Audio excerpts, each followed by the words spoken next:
Una vez que unes las delanteras, te va a quedar una hebra sobrante justo en el centro del escote.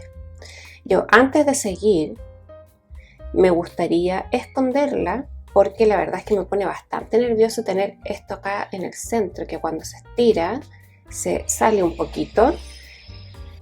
Y para evitar accidentes voy a esconderla en este momento y te voy a mostrar cómo lo hago. Tomas una aguja de lana y vamos primero a mirar un poco y a planificar. Mi idea es seguir el camino que hacen los puntos, entonces voy a ver cuál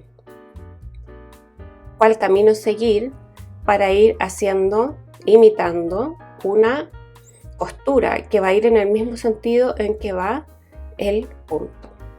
Entonces puedo introducir mi hilado por aquí y hacia acá. Voy a enhebrar la aguja y voy a tirar el hilo hacia acá.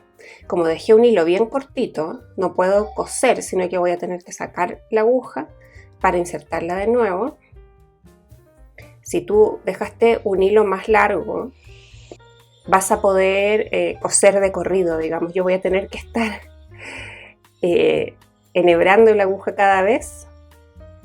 Mira, y quiero que te fijes que lo que hago es seguir el camino. Veo que acá dobla y entra por este montoncito y sigue por el de abajo.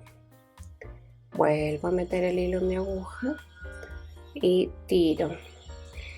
Y voy imitando. Después este caminito me hace introducir la aguja en este montoncito y en el de arriba.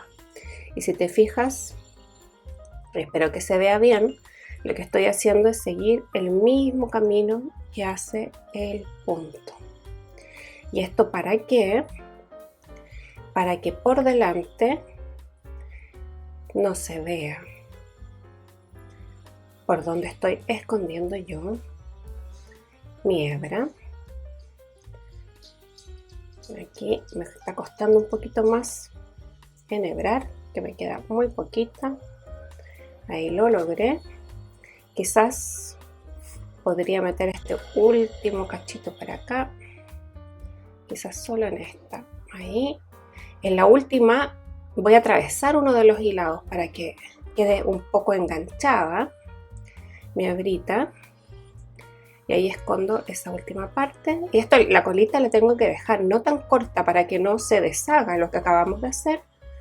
Y quiero mostrarte cómo se ve por el derecho, que en realidad no se ve. Y ya no tengo ese problema de que se me abra el punto donde había quedado ese hilo sobrante. Y ahora sí puedo seguir con tranquilidad, sabiendo que no se me va a desarmar mi tejido por donde venía esa hebra sobrante. Si te queda un poquito más ancho o más largo algún punto acá, no te preocupes, porque cuando terminemos vamos a levantar puntos para hacer el borde del escote y ahí cualquier agujerito que te haya quedado lo tapamos.